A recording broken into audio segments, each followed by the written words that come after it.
اعوذ باللہ من الشیطان الرجیم، بسم اللہ الرحمن الرحیم۔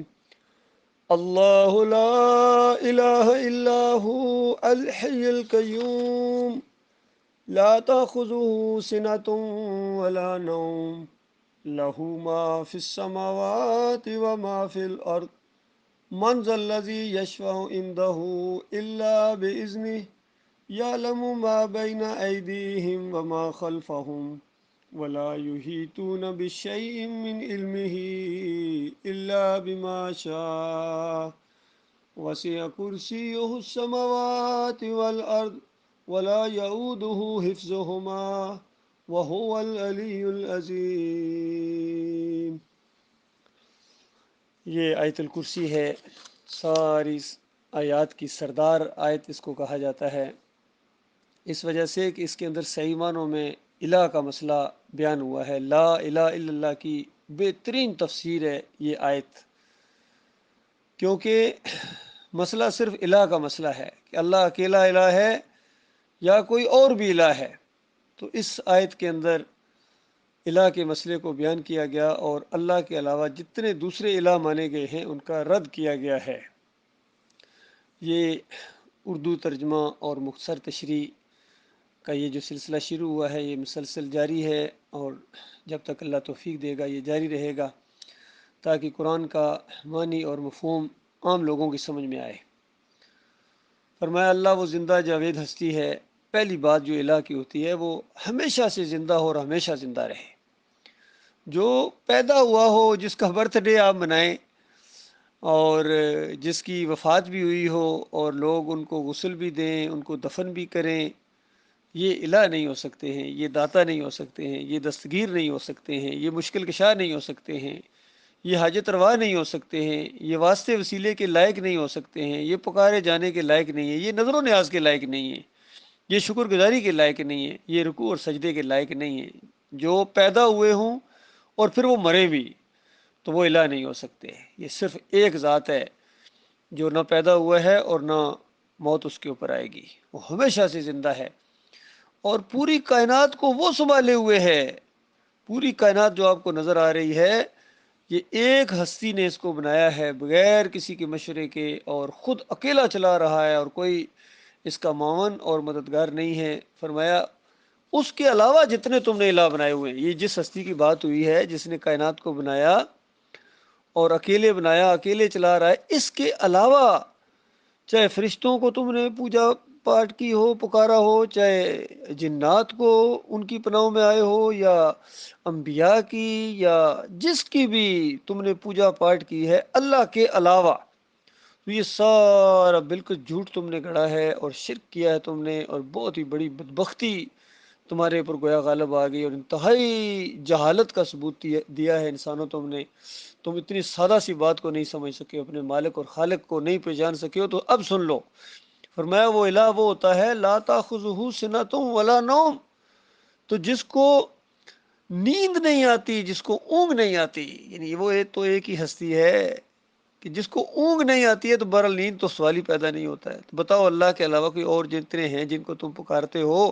کیا یہ سوتے نہیں تھے؟ کیا یہ اونگتے نہیں تھے؟ تم نے اپنی آنکھوں سے ان کو سوتے ہوئے نہیں کبھی دیکھا ہے؟ تو یہ ساری چیزیں آپ کے سامنے موجود ہیں، پھر بھی تم ان کو الہ سمجھتے ہو اللہ کے علاوہ کہ یہ ہمارے داتا ہیں، یہ دستگیر ہیں۔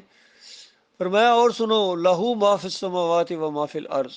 زمین اور آسمان کے اندر جو کچھ ہے، اس کی زمین کی تہوں کے اندر ہے یا درمیان کی جگہ ہے، پوری کائنات ہر چیز جب صرف اللہ کی ہے،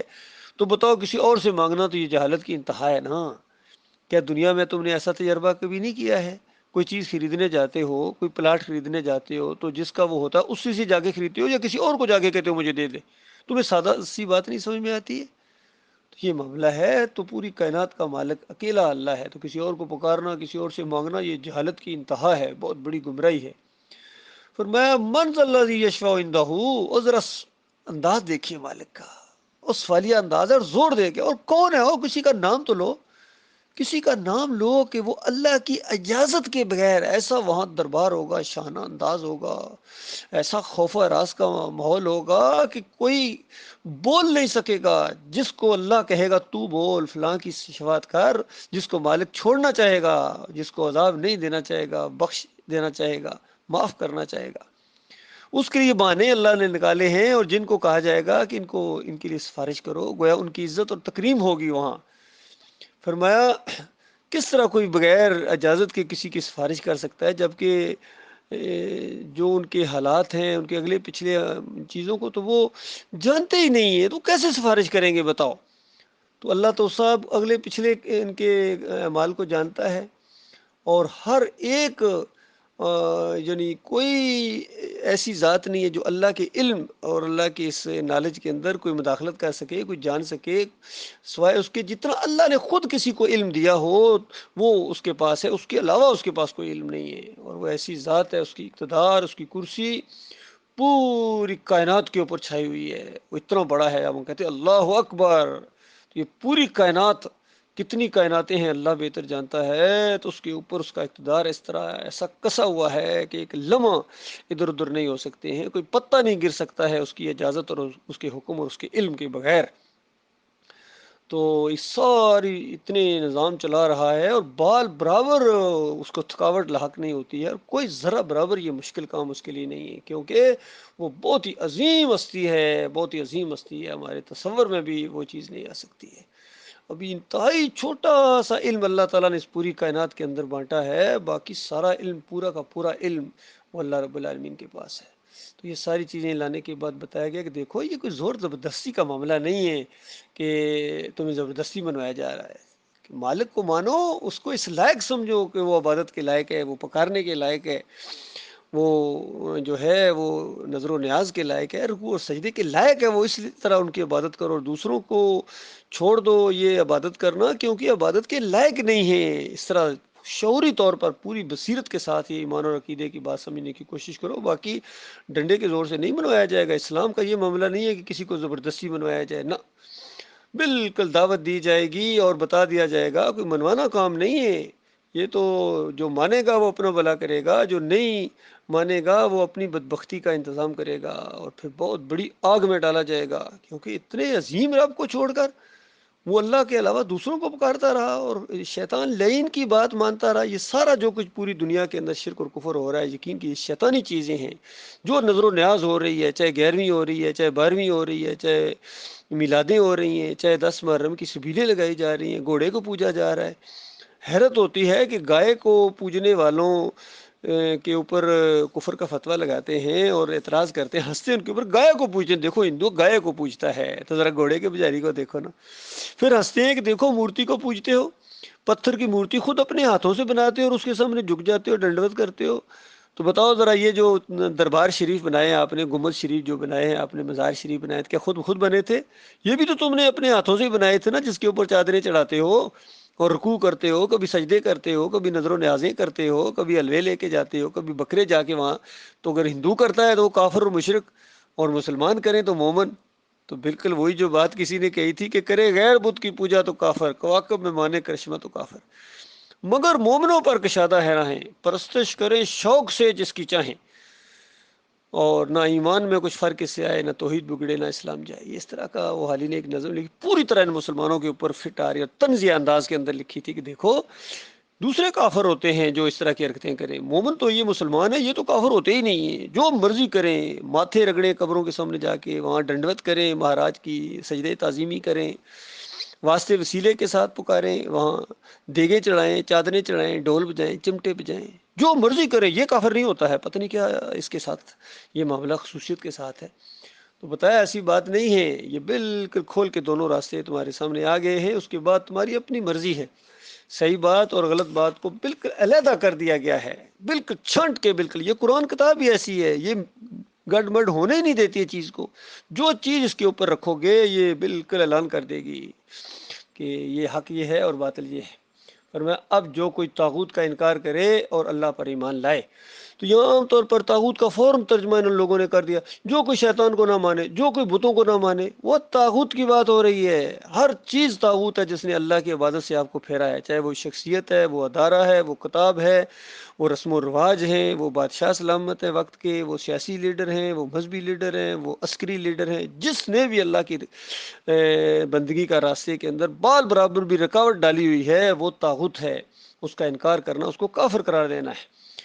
اور پھر اللہ کی طرف تم نے آنا ہے۔ اور جو اس طرح آئے گا، اس انداز سے آئے گا، مالک فرماتا ہے اس نے ایسا مضبوط سہارا تھام لیا جو کبھی ٹوٹنے والا نہیں ہے۔ اور اللہ جس کا سہارا اس نے لیا ہے سب کچھ سننے اور جاننے والا ہے، یہ بھی یاد رکھیے، وہ جاننے والا ہے کس نے دل کی گہرائی سے طاغوت کا کفر کیا ہے، اور کس نے دل کی گہرائی سے اللہ اپنے مالک کو اپنا اکیلا معبود مانا، وہ جاننے والا، اور سن بھی رہا ہے، تمہاری ساری باتیں بھی سن رہا ہے کہ تمہارا جھکاؤ کس طرف ہے، تمہاری بحثیں، تمہاری بات چیت کس انداز سے ہوتی ہے، کافروں مشرکوں کے خلاف ہوتی ہے یا مومنوں کے خلاف ہوتی ہے یا درمیانی چال چلتے ہو، سب کچھ وہ جاننے والا ہے، ایک ایک کا حساب بالکل چکتا کرے گا، فکر نہ کرو۔ فرمایا جو لوگ ایمان لاتے ہیں ان کا حامی و ناصر مددگار اللہ ہے۔ یہ دیکھیے، جو ایمان کی طرف آتا ہے، اپنے مالک اور خالق کو پہچان لیتا ہے، شرک کو چھوڑ دیتا ہے، نبی علیہ السلام کا راستہ اختیار کرتا ہے، مالک اس کا دوست بن جاتا ہے، حامی و ناصر بنتا ہے، اور پھر اس کے اندر جو بھی کوئی ایسی کوتاہیاں جو کفر و شرک کے ماحول کی وجہ سے جو اس کے ساتھ چیزیں ایسی لگی ہوئی ہوں، مالک اس کو وہاں اندھیروں سے نکال کر روشنی میں لاتا ہے، ایمان کی روشنی کے اندر لے کے آتا ہے۔ اور فرمایا جو لوگ کفر کی راہ اختیار کرتے ہیں ان کے حامی و مددگار طاغوت ہیں۔ بتائیے، بت کسی کے حامی و مددگار ہو سکتے ہیں؟ طاغوت کی بات ہو رہی ہے کہ جو کفر کا راستہ اختیار کریں اور اللہ کے اوپر ایمان نہ لائیں، ان کے پھر حامی و ناصر یہ ہو جاتے ہیں، ان کے رہنما پھر یہ لیڈر بن جاتے ہیں۔ یہ طاغوت جو ان کی طرف جاتا ہے ان کو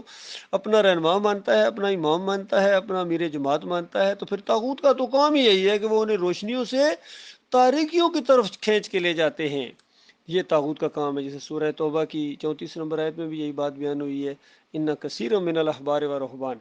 لا یاکلون اموال الناس بالباطل ویصدون عن سبیل اللہ، کہ ایمان کے دعوے داروں، اکثریت، عظیم اکثریت ہیں یہ علماء اور مشائخ کی، جو لوگوں کا مال کھاتے ہیں باطل طریقے سے اور لوگوں کو اللہ کے راستے سے روکتے ہیں۔ دیکھا آپ نے،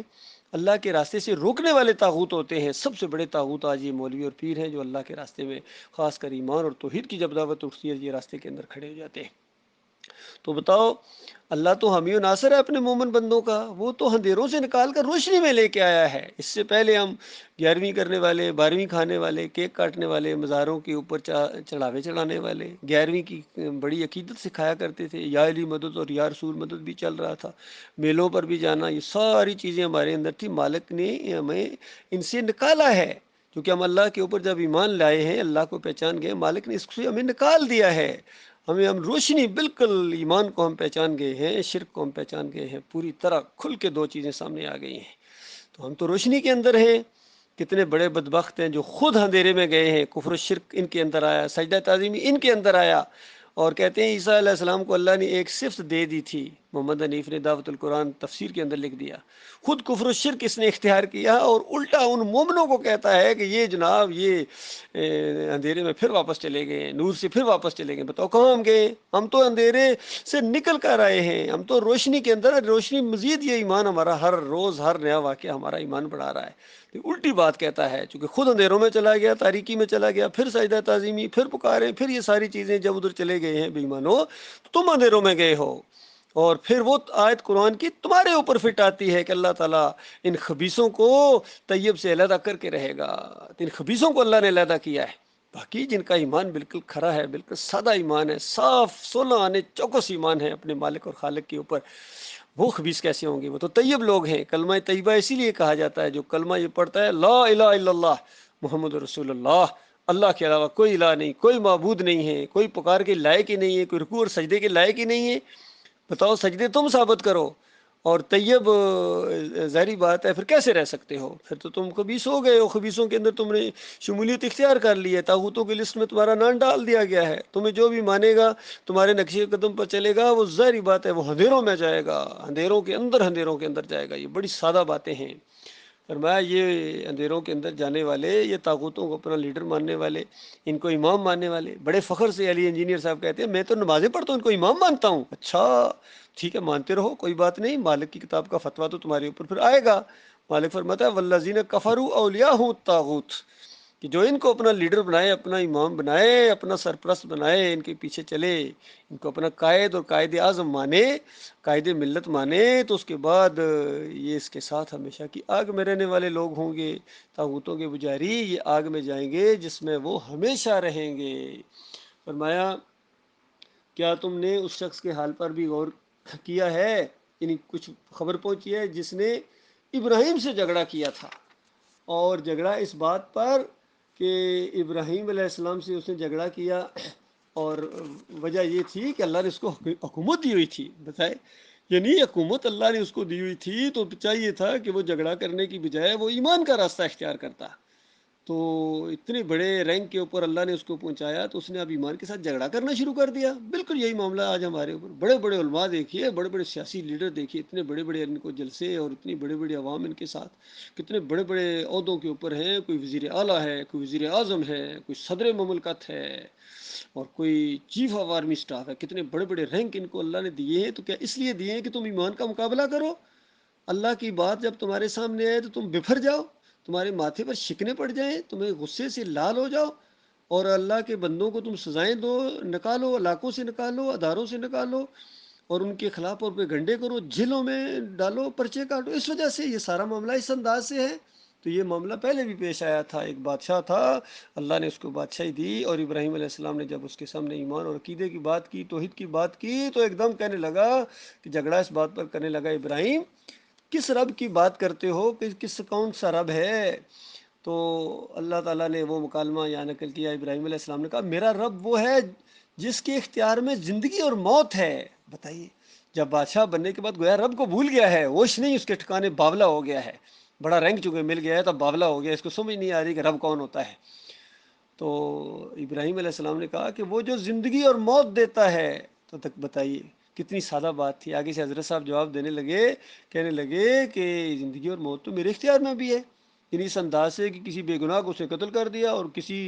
جس کے اوپر سزا نافذ ہو چکی تھی، سزائے موت ہو چکی تھی، اس کو آزاد کر دیا۔ دیکھو میں جس کو چاہوں آزاد کروں، یہ میں ہوں، یہ میں اس کے اوپر میں کا نشہ چلا ہوا تھا۔ ابراہیم علیہ السلام نے کہا اچھا، یعنی ابراہیم علیہ السلام الجھے نہیں اس کے ساتھ، فوراً کہا اچھا یہ بات تو نکال لی اپنی چالاکی کے ساتھ، اب ذرا اللہ سورج کو مشرق سے نکالتا ہے، تو ذرا اس کو مغرب سے نکال کے لا۔ تو یہ انداز جب اختیار کیا ابراہیم علیہ السلام نے اللہ کی دی ہوئی توفیق اور فہم و فراست سے، تو یہ سن کر وہ منکر حق ششدر رہ گیا، اس طریقے سے اکا بکا رہ گیا، مگر ظالموں کو راہ راست نہیں دکھایا کرتا اللہ تعالیٰ۔ اتنی بڑی بات اس کے سامنے آ گئی۔ اس سلسلے میں ایک واقعہ بھی آپ کو بتاؤں کہ جس طرح شاہ ولی اللہ انفاس العارفین کے اندر لکھتے ہیں کہ میرے تایا کی محفل کے اندر کسی نے کہہ دیا کہ اولیاء اللہ ہوا کرتے تھے، اب اولیاء اللہ نظر نہیں آتے، تو ان کو ذرا جوش آ گیا، غیرت آئی کہ یہ کیا کہہ رہا ہے۔ اس نے کہا کس کی بات کرتے ہو، ذرا نام تو لو۔ کہتے ہیں باجدید بستمی کے بارے میں سنا ہے کہ جس کے اوپر نگاہ ڈالتے تھے روح کھینچ لیتے تھے۔ اندازہ لگائیے۔ تو شاہ ولی اللہ صاحب کہتے ہیں کہ میرے تایا نے کہا کہ ہاں وہ ایسے کرتے تھے، گویا ایک کفر کی انہوں نے تصدیق کر دی، وہ ایسے کرتے تھے لیکن روح دوبارہ نہیں ڈال سکتے تھے، تو مجھے ایسی تربیت دی ہے نبی صلی اللہ علیہ وسلم۔ بتائیے الزام کہاں لگا رہا ہے؟ وہ نبی علیہ السلام اس کی تربیتی کورس کرایا کرتے تھے کہ روح کیسے نکالی جاتی ہے، روح کیسے ڈالی جاتی ہے۔ حالانکہ کتنے واقعات ہیں، کتنے قریبی، کتنے محبت جن سے کرتے تھے نبی علیہ السلام، وہ فوت ہوئے ہیں، ان کی روح واپس نہیں کر سکے ہیں، تو ان کی بیویاں فوت ہوئی ہیں، بیٹیاں فوت ہوئی ہیں، بیٹا فوت ہوا ہے، وہ چچا فوت ہوئے ہیں، کسی کی روح واپس نہیں کر سکے ہیں۔ لیکن شاہ ولی اللہ صاحب کہتے ہیں میرے تایا نے کہا کہ میں جس کی جب چاہوں روح نکالوں اور جب چاہوں پھر اس کو ڈال دوں، پھر وہ تجربہ کر کے دکھایا۔ تو اس محفل میں کاش کوئی ایسا مومن ہوتا جو کہتا حضرت صاحب یہ کارنامہ تو، یہ مداری اور شعبدہ بازی تو، یہ ڈرامہ تو آپ نے کر لیا ہے، آپ ذرا، میرا رب تو مشرق سے سورج نکالتا ہے، آپ ذرا مغرب سے نکال کے دکھائیں۔ تو یقین کیجیے شاہ ولی اللہ کا منہ اسی طرح لٹک جاتا جس طرح نمرود کا منہ لٹک گیا تھا۔ تو اس انداز سے اللہ تعالیٰ نے ایمان اور عقیدے کی باتوں کو سامنے لایا۔ مالک اللہ تعالیٰ غور و فکر کرنے اور ایمان خالص پر جم جانے، پہلے اس کی سمجھ اور پھر جم جانے کی توفیق عطا فرمائے۔ اللہ ہمیں پیچھے نہ ہٹائے، کیونکہ بڑے بڑے آئے ہیں، بڑے بڑے دعوے بھی تھے، ان رنگے جہاں بدلی کریں گے، پوری دنیا پر چھا جاؤ، ایسے ایسے نعرے ان کی دیواروں پر لکھے ہو، کتاب و سنت کی دعوت لے کر اٹھو، پوری دنیا پر چھا جاؤ، تو پوری دنیا پر تو یہ نہیں چھائے، ہاں دنیا ان کے اوپر ضرور چھا گئی ہے پوری طرح، یہ جماعت اسلامی ہو، تنظیم اسلامی ہو، یا یہ محمد حنیف کی جماعت ہو، یا حنفی ہوں، بریلوی ہوں، دیوبندی، جو بھی ہوں، اہل حدیث ہوں، سلفی ہوں، صوفی ہوں، سارے کے سارے شرک کے اندر بہ گئے، کسی میں کم کسی میں زیادہ۔ یہ بالکل ہر جگہ یہ بات ثابت کی جا سکتی ہے، اور آنکھوں میں آنکھیں ڈال کے ثابت کی جا سکتی ہے۔ یہ شرک جب تک اس قوم کے اندر سے نہیں ہٹے گا، یہ توبہ نہیں کریں گے، اجتماعی طور پر یہ قوم توبہ نہیں کرے گی، اس ذلت اور خواہی اس کی بڑھتی جا رہی ہے۔ دیکھو فلسطین میں کیا ہو رہا ہے، کشمیر میں کیا ہو رہا ہے، انڈیا میں کیا ہو رہا ہے، خود پاکستان میں کیا ہو رہا ہے، پوری دنیا میں جو افراتفری ہے یہ اسی شرک کی وجہ سے۔ باقی ساری چیزیں، جتنی بھی چیزیں ہیں، یہ اسی کی پیداوار ہیں۔ یہ شرک ایسی نجس ڈائن ہے، جس قوم کے اندر آ جاتی ہے پھر اس کو کہیں کا نہیں چھوڑتی ہے۔ بہت کم لوگ ہیں جو ایمان خالص کے اوپر ہیں۔ اللہ تعالیٰ ان کو جمائے رکھے، اور مخلص لوگوں کو مالک ہمارے قریب کرے، اور ہمیں ان کے قریب کرے، اور ایسے اعمال کے اللہ توفیق عطا فرمائے جو مالک کو پسند ہوں، اور آخری دم تک جمے رہیں، اور حق و باطل کی جنگ اب آگے بڑھے ہجرت کے مراحل کے بعد، اور پھر حق اور باطل کا مقابلہ ہو، دو حصوں میں یہ پوری انسانیت تبدیل ہو جائے، ایک طرف اللہ کے ماننے والے، توحید کے ماننے والے، اور دوسری طرف یہ سارے مزاروں کے پجاری، مورتیوں کے پجاری، تصویروں کے پجاری، اور اس کے بعد عرس اور میلے کرنے والے، جمہوریت کے پجاری، اس کے بعد تعویذ گننے والے اور پیر صاحب کی پنڈلیاں دبانے والے، یہ سارے ایک طرف ہو جائیں۔ عیسیٰ علیہ السلام کو اللہ کا بیٹا ماننے والے، اور عزیر علیہ السلام کو اللہ کا بیٹا ماننے والے، نبی علیہ السلام کو اللہ کی ذات کا ٹکڑا ماننے والے، واسطے وسیلے والے، بے حق فلاں، بے حرمت فلاں والے، یہ سارے کافر اور مشرک ایک طرف، اور مخلص مومن ایک طرف، اور پھر اللہ کی مدد آئے گی، اللہ مومنوں کو فتح دے گا، اور ان کافروں مشرکوں کو دبا کر بھاگنے کا منظر اللہ تعالیٰ دکھائے، جس طرح میدان بدر میں یہ بھاگے تھے، اور اس کے بعد اللہ تعالیٰ نے مومنوں کی آنکھیں ٹھنڈی کی تھیں، اور جن کو اس راستے میں موت ملی، شہید ہو گئے، براہ راست جنتوں کے اندر پہنچ گئے، جنت الفردوس میں پہنچ گئے۔ اللہ تعالیٰ وہ دن لائے، وہ دن دیکھنے کے لیے بالکل دل بے قرار رہتا ہے، دعائیں رہتی ہیں۔ اللہ تعالیٰ ہماری فریادیں سنے، مالک ہمیں اپنے راستے میں شہید کر دے۔